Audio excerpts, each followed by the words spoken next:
Well, it's time for H19.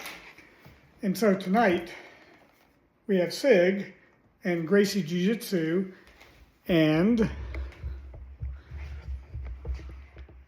Christmas tree. And we had to use the wood stove the other night because it was so cold. So,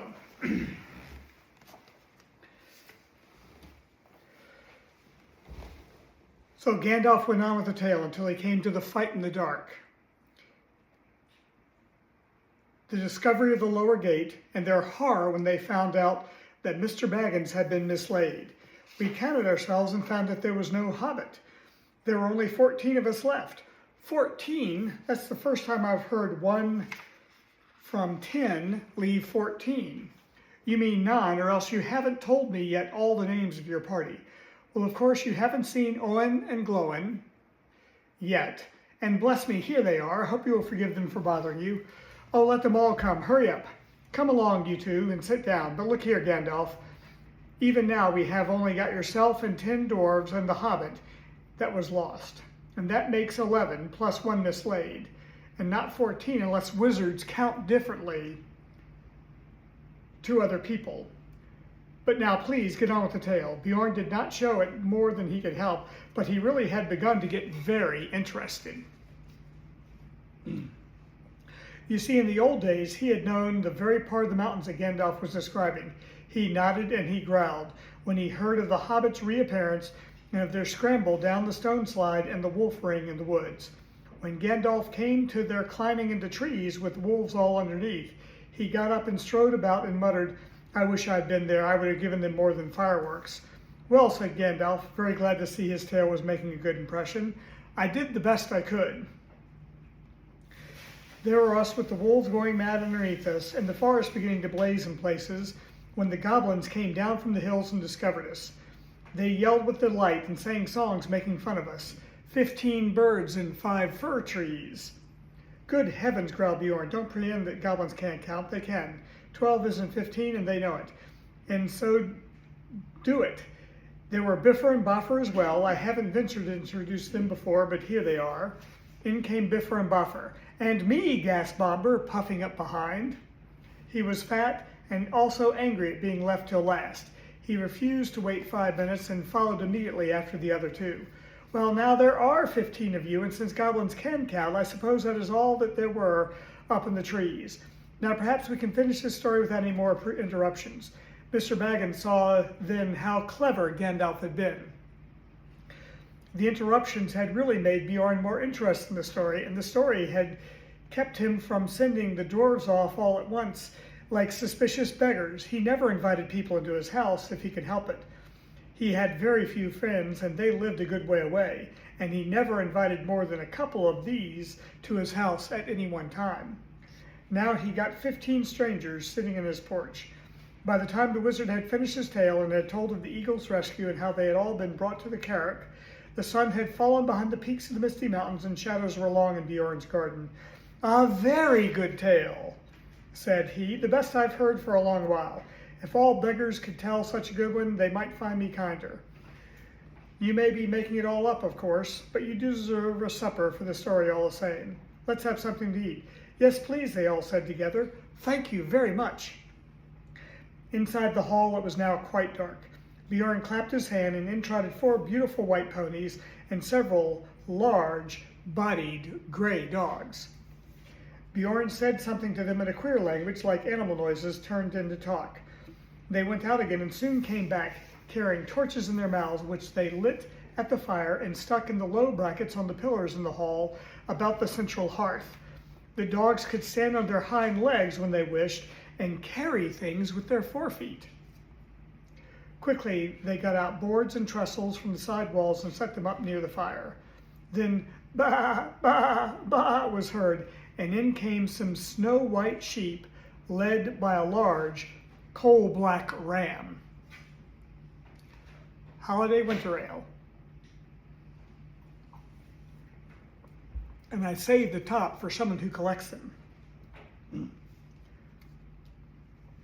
One bore a white cloth embroidered at the edges with figures of animals. Others bore on their broad backs trays with bowls and platters and knives and wooden spoons, which the dogs took and quickly laid on the trestle tables. They were very low, low enough even for Bilbo to sit comfortably. Beside them, a pony pushed two low-seated benches with wide rush bottoms and little short, thick legs for Gandalf and Thorin, while at the far end, he put Bjorn's big black chair of the same sort, in which he sat with his great legs stuck far out under the table. These were all the chairs he had in his hall. And he probably had them low like the tables for the convenience of the wonderful animals that waited on him. What did the rest sit on? These were not forgotten. The other ponies came in rolling round drum-shaped section of logs, smooth and polished, low enough even for Bilbo, so soon they were all seated at Bjorn's table, and the hall had not seen such a gathering for many a year. There they had supper or dinner, such as they had not had since they left the last homely house in the west and said goodbye to Elrond. The light of the torches and the fire flickered about them, and on the table were two tall red beeswax candles. All the time they ate, Bjorn in his deep rolling voice told tales of the wildlands on this side of the mountain, and especially of the dark and dangerous wood that lay outstretched far to the north and south, a day's ride before them, barring their way to the east, the terrible forest of Mirkwood. The dwarves listened and shook their beards, for they knew that they must soon venture into that forest, and after the mountains it was the worst of their perils they had to pass before they came to the dragon's stronghold. When dinner was over, they began to tell tales of their own, but Bjorn seemed to be growing drowsy and paid little heed to them. They spoke most of gold and silver and jewels and making things by smithcraft, and Bjorn did not appear to care for such things. There were no things of gold or silver in his hall, and few save the knives were made of metal at all. They sat long at the table with their wooden drinking bowls filled with mead. The dark night came on outside. The fires in the middle of the hall were built with fresh logs, and torches were put out, and still they sat in the light of the dancing flames, with the pillars of the house standing tall behind them, and dark at the top like trees in the forest. Whether it was magic or not, it seemed to Bilbo that he heard a sound like wind in the branches stirring in the rafters, and the hoot of owls. Soon he began to nod with sleep, and the voices seemed to grow far, far away, until he woke with a start. The great door had creaked and slammed. Bjorn was gone. The dwarves were sitting cross-legged on the floor around the fire, and presently began to sing. Some of the verses were like this, but there were many more, and their singing went on for a long while. The wind was on the withered heath, but in the forest stirred no leaf. The shadows lay by night and day, and dark things silent crept beneath. The wind came down from mountains cold, and like a tide it roared and rolled. The branches groaned, the forest moaned, and leaves were laid upon the mold. The wind went on from west to east, all movement in the forest ceased, but shrill and harsh across the marsh, its whistling voices were released. The grasses hissed, their tassels bent, the reeds were rattling, and on it went. O'er shaken pool under heaven's cool, where racing clouds were torn and rent. It passed the lonely mountain bare, and swept above the dragon's lair. There black and dark lay boulders stark, and flying smoke was in the air. It left the world and took its flight over the wide seas of the night. The moon set sail upon the gale, and stars were fanned to leaping light. Bilbo began to nod again. Suddenly up stood Gandalf. "It is time for us to sleep," he said, "for us. But not, I think, for Bjorn. In this hall we can rest safe and sound."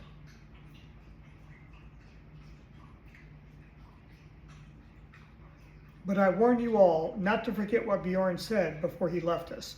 You must not stray outside until the sun is up, on your peril. Bilbo found the beds had already been laid at the side of the hall, upon a sort of raised platform between the pillars and the outer wall. For him there was a little mattress of straw and woolen blankets. He snuggled into them very gladly, summertime though it was. The fire burned low, and he fell asleep. Yet in the night he woke. The fire had now sunk to a few embers. The dwarves and Gandalf were all asleep, to judge by their breathing. A splash of white on the floor came from the high moon, which was peering down through the smoke hole in the roof. There was a growling sound outside, the noise as of some great animal scuffling at the door. Bilbo wondered what it was and whether it could be Beorn in his enchanted shape, and if he would come near in as a bear and kill them. He dived under the blankets and hid his head and fell asleep again at last in spite of his fears. It was full morning when he awoke. One of the dwarves had fallen over him in the shadows where he lay and had rolled down with a bump from the platform on the floor. It was Boffer, and he was grumbling about it even when Bilbo opened his eyes. "Get up, lazybones, or there'll be no breakfast left for you." Up jumped Bilbo. "Breakfast," he cried. "Where's breakfast?" "Mostly inside of us," answered the other dwarves who were moving about the hall, "but what is left is out on the veranda. We have been about looking for Beorn ever since the sun got up, but there is no sign of him anywhere, though we found breakfast laid as soon as we went out." "Where's Gandalf?" asked Bilbo, moving off to find something to eat as quick as he could. "Oh, out and about somewhere," they told him, but he saw no sign of the wizard all that day until the evening. Just before sunset, he walked into the hall where the hobbit and the dwarves were having supper, waited on by Beorn's wonderful animals, as they had been all day. Of Beorn, they had seen and heard nothing since the night before, and they were getting puzzled. "Where is our host?" "And where have you been all day yourself?" they all cried.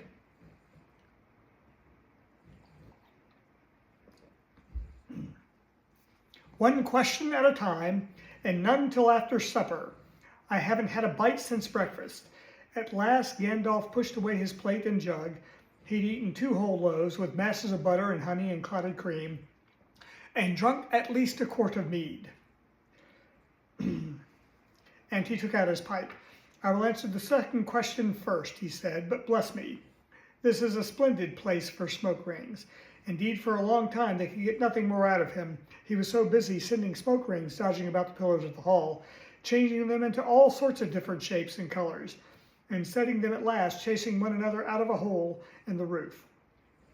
They must have looked very queer from the outside, popping out into the air one after another: green, blue, red, silver gray, yellow, white, big ones, little ones, dodging through big ones, and joining into figure eights, and going off like a flock of birds into the distance.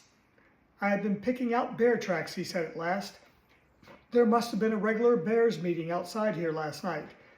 I soon saw that Beorn could not have made them all. There were far too many of them. And they were of various sizes too. I should say there were little bears, large bears, ordinary bears, and gigantic big bears, all dancing outside from dark to nearly dawn. They came from almost every direction except from the west over the river, from the mountains, and that direction only one set of footprints. None coming, only ones going away from here. I followed these as far as the Carrick. There they disappeared into the river, but the water was too deep and strong beyond the rock for me to cross. As you remember, to get from this bank to the Carrick by the ford, but on the other side is a cliff standing up from a swirling channel. I had to walk miles before I found a place where the river was wide and shallow enough for me to wade through and swim. Then miles back again to pick up the tracks again. By that time it was too late for me to follow them far. They went straight off in the direction of the pine woods on the east side of the Misty Mountains, where we had our pleasant little party with the wargs the night before last. And now I think I have answered your first question too," ended Gandalf, and he sat a long while silent. Bilbo thought he knew what the wizard meant. "What shall we do," he cried, "if he leads all the wargs and the goblins down here? We shall all be caught and killed. I thought you said he was a friend, not a friend of theirs." "So I did, and don't be silly. You had better go to bed, your wits are sleepy." The hobbit felt quite crushed, and there seemed nothing else to do. He did go to bed. While the dwarves were still singing songs, he dropped asleep, still puzzling his little head about Beorn. He dreamed a dream of hundreds of black bears dancing slow, heavy dances round and round in the moonlight in the courtyard. Then he woke up when everyone else was asleep and he heard the same scraping, scuffling, and snuffling and growling as before. Next morning they were all wakened by Bjorn himself. "So here you are all still," he said. He picked up the hobbit and laughed. "Not eaten by wargs or goblins or wicked bears yet, I see," and he poked Mr. Baggins' waistcoat most disrespectfully.